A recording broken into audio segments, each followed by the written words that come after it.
One day, when I was a senior in high school, I was sitting in my AP English class preparing for a presentation I was going to do that day on the book The Great Gatsby.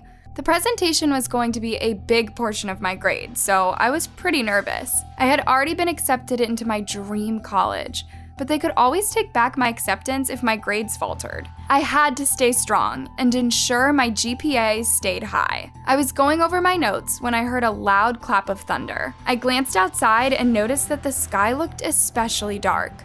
A pretty big storm was definitely rolling in. I sighed, thinking about how I was going to have to try to speak over the thunder and heavy rain pouring. The bell rang, signifying the start of class. My teacher was looking over the list of people who were going to be presenting that day. I was second on the list. This was good news for me. This way, I would be able to get it over with and wouldn't have to sit there nervously the whole class. The girl who was in front of me headed up to the front of the class and began to plug in her laptop to use the projector and set up her presentation. Then there was an especially loud clap of thunder, and suddenly, all the lights went out and the projector screen went dark. Several people gasped, and we looked around expectantly, waiting for the lights to come back on. Nothing happened. The room was completely dark except for a small emergency light in the center of the ceiling. Because of the dark sky, there was very little daylight coming in through the windows. It seems that the storm has done something to the generator, the teacher said, annoyed that the plans for class that day had been disrupted. After several minutes went by, the principal came on through the loudspeaker and said that it wasn't the storm that caused the blackout. It was some sort of other electrical issue, and it might be some time before it could be repaired. He said we should go about the daily activities as well as possible. Because we didn't have any way of doing the presentations, the teacher just said we could read the next chapter of the book we were studying by using the flashlight on our phones. About 30 minutes went by and I had to use the restroom. The teacher reminded me to take my phone with me so I could see while making my way to the bathroom. I left the classroom as quietly as I could and stepped out into the hallway. It was eerily quiet and very strange to see the school so dark. It felt like a scary movie. I shone my flashlight in front of me, careful not to bump into anything. I didn't pass a single person on my walk to the bathroom. When I got there, I realized that this was going to be harder than I thought. There were no emergency lights in the bathroom and it was completely dark. I would only have the light from my phone to help me, which wasn't very strong. I shined the light around and saw that all the stalls seemed to be vacant except for the one on the far end, which was locked, so I knew there was at least one other person in the bathroom with me. I made my way into the first stall to do my business. It was strange how quiet the other person was. There were no sounds of flushing or rattling of toilet paper holder, just dead silence. I figured they might just be waiting for me to leave so they could have privacy, so I tried to finish up as quickly as possible, but this was hard to do with such little light. I was just about to leave the stall when all of a sudden I felt something clamp down on my ankle, hard, causing me to gasp loudly. At first, I couldn't tell what it was. It was too dark. I scrambled for my phone and turned the light on my ankle. Much to my surprise, I saw what appeared to be a man's hand holding on to me tightly. "What the heck?" I said in annoyance, assuming it was just one of the guys playing a prank, but there was no laughter.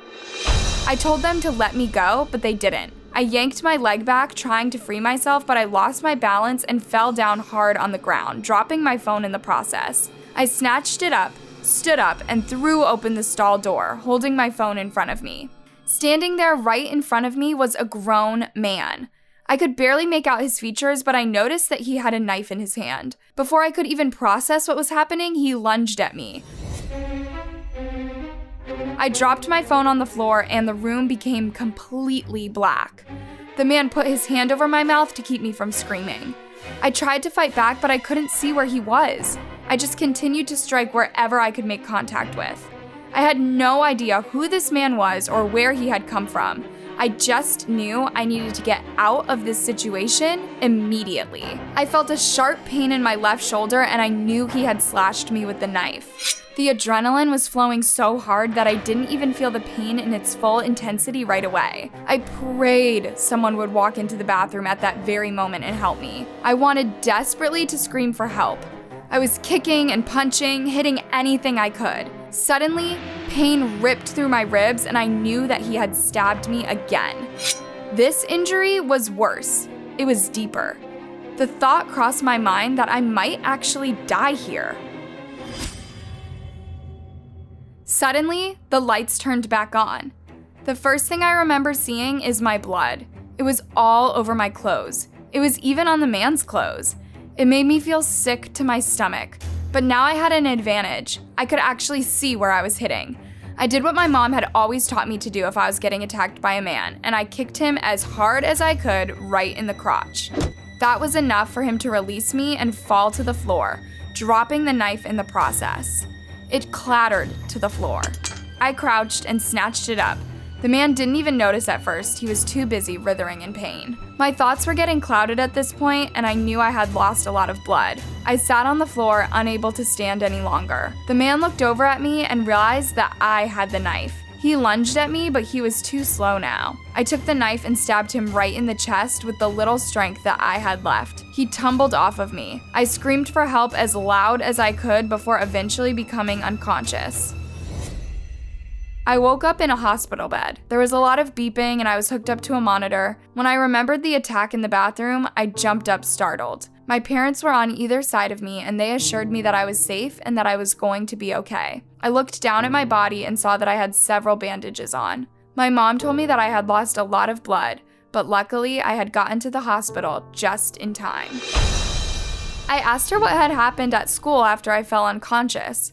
She told me that there was a teacher in the hallway that heard my yells and came to investigate. She was the one that called 911. I then asked what happened to the man and who the police were saying he was. She said the man was mentally unstable and had been planning this attack for months. When they searched his house, they found lots of graphic images as well as research about how to kill people.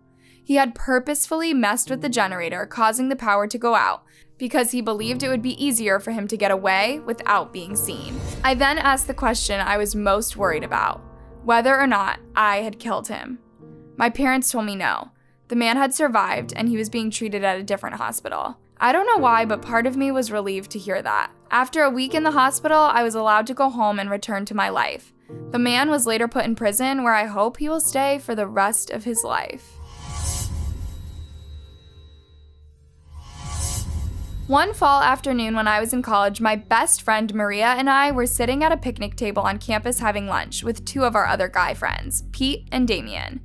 Halloween was coming up soon, and we were talking about doing something fun, just the four of us, the weekend before the holiday. Maria suggested that we go to a haunted house, but the guys were not as excited about that idea. Pete claimed haunted houses never really scared him, and tickets were too expensive anyway. Then Damien told us about a way that we could have fun and get a little creeped out without spending a dime. Damien was the only one out of the four of us that grew up in the same city our college was located in, so he knew a lot more about the area than we did. He said that there was an old, abandoned elementary school about 30 minutes away from us.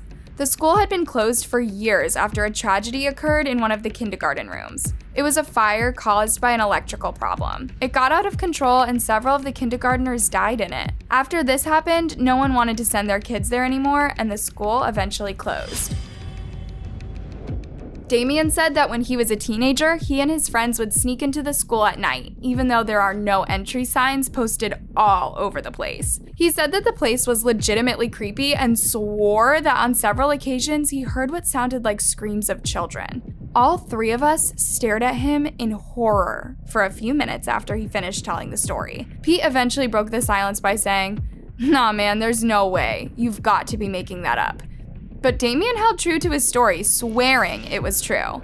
"Well, I guess we'll have to check it out ourselves, right, ladies?" Michael said, gesturing to me and Maria. Maria was all game right away, but I was more hesitant. I wasn't sure if it was right to visit a place where innocent children lost their lives. Plus, I was a goody two-shoes and was kind of scared about getting in trouble. Everyone else assured me that we would be perfectly fine. Then Damien mentioned that I could get a cool TikTok out of it. At the time, I was mildly popular on TikTok and was always looking for good ideas of things to film. Reluctantly, I agreed to go along. When the weekend before Halloween arrived, we waited until nightfall and then all packed into Damien's Jeep. He was the only one who knew where the school was located, so he had to be the one to drive. He sat in the front with Pete, while Maria and I sat in the back, jamming out to music and having fun. I tried not to think about what we might be experiencing later that night. The school was in a secluded location out in the country. There was no one else around that I could see. As soon as we pulled up to the school, the vibe in the car changed. We turned off the music and we were all quiet for a few moments as we stared at the old building. It was easy to see where the fire had taken place. Most of the building was still well intact, except one section which was missing parts of the ceiling and had windows boarded up. We got out of the car and began making our way to the front door. There were several no trespassing signs posted around the property, which made me nervous. Damien insisted that the police had better things to do than stand guard by an old abandoned property, and that we had nothing to worry about. When we reached the door, Damien tried to pull it open, but it was locked. He jiggled it a few times, but it was clear that it wasn't opening.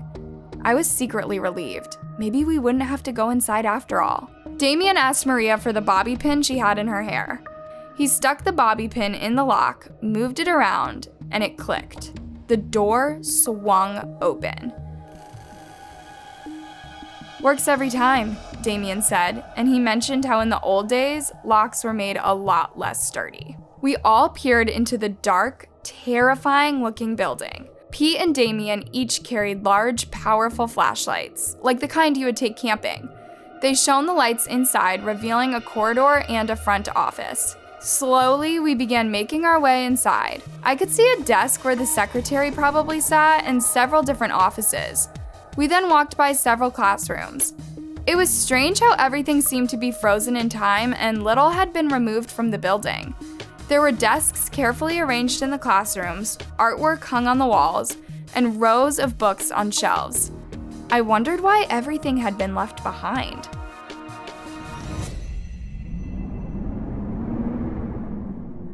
It was strangely cold in the building despite the fact that we lived in a warm area and it was hot that day. Everything about the building made me feel on edge and uneasy. It just felt wrong being there. "We have to go to the room where it happened," Damien said. I knew he was referring to the room where the fire had taken place. The three of us looked back at him, our fear evident on our faces. But Damien reminded us that it was the whole reason we had come. We slowly made our way to the kindergarten room, dread filling my stomach. When we reached the room, Damien pulled open the door and we went inside. I felt sad looking at the artwork on the walls, knowing that the person who made it might not be alive anymore. I was looking closely at a drawing of a family when all of a sudden, the door to the classroom swung shut loudly, causing all of us to jump and gasp. "Was that the wind?" Maria asked, but I knew there wasn't any. Damien went to the door and jiggled the knob. "It's locked," he said. Immediately, I began to panic. I knew we shouldn't have come. The next thing I heard was the most terrifying thing I had ever heard. It was as clear as could be. It was the sound of children screaming and what sounded like sizzling. All four of us began yelling and panicking. The guys began banging on the door trying to get it open without success. When that didn't work, they went to one of the windows and began slamming it with the end of their flashlights. It immediately shattered. "We've got to go, now," Damien shouted. He and Pete helped Maria and I climb out of the window. There were still shards of glass around the window frame that stabbed into my hands and legs as I climbed out, but I paid no attention to the stabbing pain. Once the guys were out, we all began sprinting back to the Jeep, the screaming still continuing behind us. The second we were all inside, Damien screeched away and didn't stop speeding until we got back to campus. I had trouble sleeping for weeks after this, and the four of us never discussed what happened again.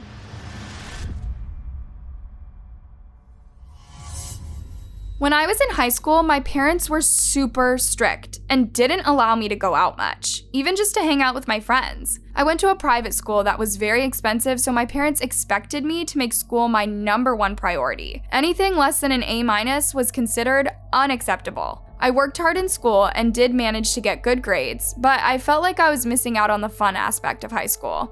One Friday, Luke, the guy I had a crush on, invited me to a party he was hosting at his house. His parents were out of town and it was supposed to be a really crazy party. I was excited because this was my first opportunity to hang out with him outside of school. I told him I would be there. I knew my parents went to bed every night by 9:30 p.m. I told them that I was going to bed early and went up to my room to get ready.